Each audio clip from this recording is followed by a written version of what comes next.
नमस्कार, मेरा नाम है डॉक्टर पूरू धवन और आज इस वीडियो में हम बात करने वाले हैं कि किडनी फेलियर पेशेंट को गर्मी के मौसम में किन किन चीज़ों का ध्यान रखना चाहिए। क्योंकि मौसम बदलता है, बॉडी बदलती है, बॉडी की रिक्वायरमेंट बदलती है और हमारा खाना पीना भी बदल जाता है। हमें एक किडनी फेलियर पेशेंट में बहुत सारी चीज़ों का एक साथ ध्यान रखना होता है। तो गर्मी के मौसम में जहाँ टेम्परेचर 30 डिग्री 40 डिग्री हो चुका है, किन चीज़ों का ध्यान रखें कि हम अपनी किडनी की कंडीशन को ख़राब ना करें, क्रिएटिनिन हमारा ना बढ़े।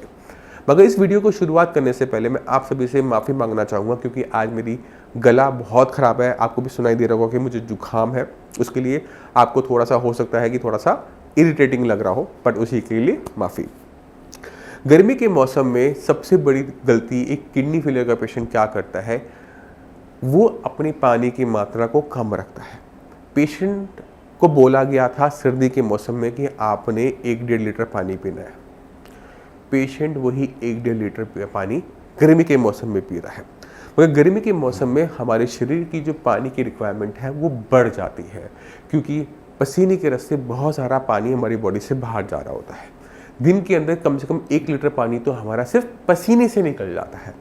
तो क्या होता है कि हमने पानी पिया 1 लीटर, मैक्सिमम पानी नहीं निकल गया हमारा पसीने के थ्रू, ब्रीथिंग के थ्रू, सांस के थ्रू, तो यूरिन के थ्रू कम पानी निकलता है, पेशाब कम आता है। पेशाब कम होने की वजह से क्रिएटिनिन और यूरिया नहीं निकल पाते, वो आपकी बॉडी में ठहर जाते हैं और आपकी ब्लड के अंदर क्रिएटिनिन की वैल्यू और यूरिया की वैल्यू जंप करना स्टार्ट कर देती है, क्योंकि आपने पानी कम पिया, उससे यूरिन कम बना, यूरिन कम बनने से क्रिएटिनिन और यूरिया बाहर कम गया। अब आपके माइंड में एक छोटा सा सवाल आ रहा होगा, डॉक्टर ने मुझे बोला है कि मुझे आधा लीटर पानी पीना है या फिर मुझे 1 लीटर पानी पीना है। यहाँ डॉक्टर साहब तो बिल्कुल उल्टी बात कर रहे हैं। आपको समझने वाली बात यह है कि हर किसी की बॉडी की रिक्वायरमेंट अलग अलग होती है। कोई इंसान 1 रोटी में पेट भर जाता है, किसी को 2 रोटी में पेट भरता है, किसी को हम 6 रोटी भी खिला देते हैं ना, उसका पेट नहीं भरता। किसी की जो बॉडी की रिक्वायरमेंट है वो आधा 1 लीटर पानी में आराम से चल जाता है, उसे यूरिन भी अच्छा आ जाता है। किसी को आप 2 लीटर 2.5 लीटर पानी भी पिला लोगे तो भी उसका यूरिन ढंग से नहीं आता। ये इसलिए होता है क्योंकि हमारी बॉडी हर किसी दूसरी बॉडी से अलग होती है, क्योंकि हमें पसीने अलग अलग मात्रा में आते हैं। किसी के पॉस बहुत अच्छे पसीने बहुत निकलते हैं, किसी को काम बहुत बोलने वाला है कि वो पूरा दिन बोलता रहता है, जिसकी वजह से बॉडी में से जो पानी है वो सांसों के थ्रू बाहर निकलता रहता है। कहने का मतलब यह है कि हर किसी की बॉडी की पानी की रिक्वायरमेंट अलग अलग है, तो हम एक वैल्यू सब पे नहीं लगा सकते। आपने क्या ध्यान देना है कि अगर आपकी बॉडी में स्वेलिंग है तो आप पानी कम पिएंगे, क्योंकि आपकी बॉडी में एक्स्ट्रा ऑलरेडी भरा हुआ है। मगर अगर आपकी बॉडी में कहीं पर भी स्वेलिंग नहीं है, आपके पैरों पर स्वेलिंग नहीं है, तो पानी की मात्रा को आप कम नहीं करेंगे। पानी की मात्रा आप उतनी पिएंगे जितनी आपको प्यास है। मगर आपने ध्यान क्या रखना है कि आपने 1 लीटर 1.5 लीटर पानी इकट्ठे नहीं पीना कि आपने पूरी बोतल उठाई आधा लीटर की और मुंह से लगाई और पूरी पी गए। नहीं, आप एक टाइम में 100 ml पानी पियोगे। 5-10 मिनट बाद अगर आपको दोबारा से प्यास लग रही है तो आप दोबारा से 1 कप पानी दोबारा से पी लो, क्योंकि 5-10 मिनट के बाद वो पानी आपका एसिमिलेट होकर काफ़ी हद तक आपके ब्लड तक पहुंच जाता है, तो उसके इकट्ठे होने के चांसेस कम होते हैं। अब आपने ध्यान क्या रखना है, आपका जो यूरिन का कलर है ना, वो आपको बता देता है कि आपके शरीर में पानी की कमी हो रही है या नहीं हो रही।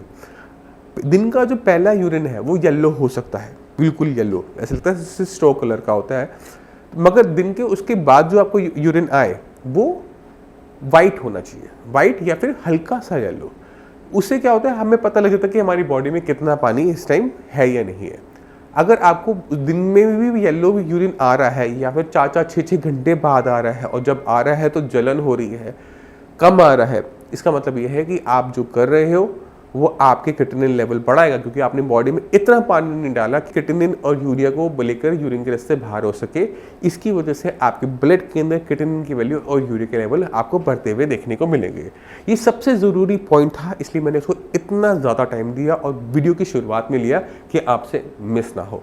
अब चलते हैं दूसरे सबसे बड़े पॉइंट के ऊपर। गर्मी के मौसम में फल बहुत अच्छे लगते हैं और बहुत सारे फल आते भी हैं। आम भी आता है, तरबूज भी आता है, खरबूजा भी आता है, और इन सबको देख के जो जी है वो ललचा जाता है, फल खाने का मन करता है। तो किडनी फेलियर पेशेंट को पता नहीं होता कि मैंने कौन सा फल खाना है, कौन सा फल नहीं खाना। तो आज जो हम फलों के बारे में बात करेंगे उसको आप याद रखिएगा, आपको वो बहुत हेल्पफुल करने वाला है। तो गर्मी के मौसम में जो सबसे ज़्यादा खाया जाने वाला फल है वो है मैंगो, आम।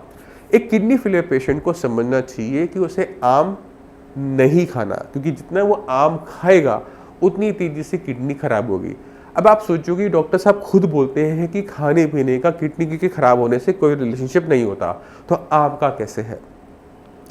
जब एक किडनी फेलियर के पेशेंट की बॉडी के अंदर हम केमिस्ट्री देखते हैं, ब्लड को हम डीप जाते हैं, तो हम क्या देखते हैं कि उनकी बॉडी के अंदर एसिड, ब्लड के अंदर एसिड की मात्रा ज़्यादा होनी शुरू हो जाती है, क्योंकि किडनी ना सिर्फ क्रेटिनिन और यूरिया को यूरिन के रास्ते बाहर निकालती है, बल्कि बॉडी में बनने वाले एसिड को भी यूरिन के रास्ते बाहर निकालकर बॉडी के ब्लड के पीएच को मेंटेन करती है। अब आपकी किडनी हो रही है खराब, एसिड बाहर नहीं जा पा रहा, कहाँ इकट्ठा हो रहा है? ब्लड में। अब ब्लड हो गया एसिडिक यानी तेजाबी।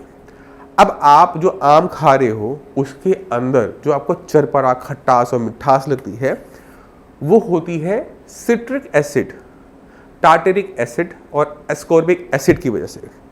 ठीक है, इनको हम कई जगह फूड एडिटिव की तरह भी यूज़ करते हैं, फ्लेवरिंग एजेंट की तरह भी यूज़ करते हैं। आपने इनका नाम बहुत अच्छी तरह से सुना होगा, जिसे हम टार्टरी भी कहते हैं हिंदी में। ये जितने भी एसिड हैं आप जब खाओगे आपकी बॉडी में जाएंगे। अब ये आपके ब्लड के एसिड को बढ़ा देती है। अब किडनी फेलियर पेशेंट में एक मेडिसिन जो है वो बहुत कॉमनली चल रही होती है, जिसका नाम है सोडियम बाइकार्बोनेट। ये बहुत सारे नामों से आती है, सोडिक के नाम से, सबोसिस, नोडोसिस। ठीक है, तो डिपेंड करता है कि आप कहाँ रहते हो, डॉक्टर ने आपको क्या लिखी है, बट लिखी होती है। मगर इसकी जो कॉम्पोजिशन है बहुत सिंपल होती है। ये बेकिंग सोडा, जिसे हम खाना बनाते हैं, ढोकला बनाते हैं, वो होती है। अब आप सोडा खा रहे हो, वो सोडा आपके आम के तेजाब को न्यूट्रलाइज कर रहा है, ब्लड को नहीं कर पाएगा, तो क्या होगा? ब्लड का जो एसिड है वो बना रहेगा और आपकी किडनी को खराब करता रहेगा। इस कंडीशन को कहते हैं मेटाबॉलिक एसिडोसिस। तो हमने अपनी मेडिसिन को वेस्ट नहीं होने देना, हमने अपने ब्लड को एसिडिक नहीं होने देना। इसी वजह से जितने भी खट्टे फल हैं हमने नहीं खाने। हम क्या खा सकते हैं? हम खरबूजा खा सकते हैं। आप एक कटोरी लीजिए, खरबूजे को काटिए और एक कटोरी में जितना खरबूजा आता है आप उसको ले लीजिए, आपको कोई नुकसान नहीं होगा। आप पपीता लीजिए, इस तरह से कोई नुकसान नहीं होगा। आप थोड़ा सा अनार उसमें ऐड कर सकते हैं। एप्पल है, एप्पल हमारा 12 महीने मिलता है, आप उसे ले सकते हैं।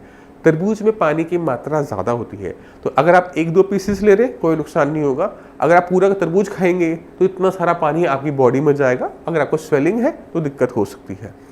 बस हमने इन चीज़ों का ध्यान रखना होता है कि खट्टे फल नहीं खाने। जिन फ्रूट्स के अंदर पानी की मात्रा ज़्यादा है उसकी कम क्वांटिटी को हम ले सकते हैं, टेस्ट के लिए ले सकते हैं, पेट भरने के लिए नहीं ले सकते। गर्मी के मौसम में किडनी फेलियर पेशेंट को एक और चीज़ का ध्यान रखना होता है, वो है ब्लड प्रेशर।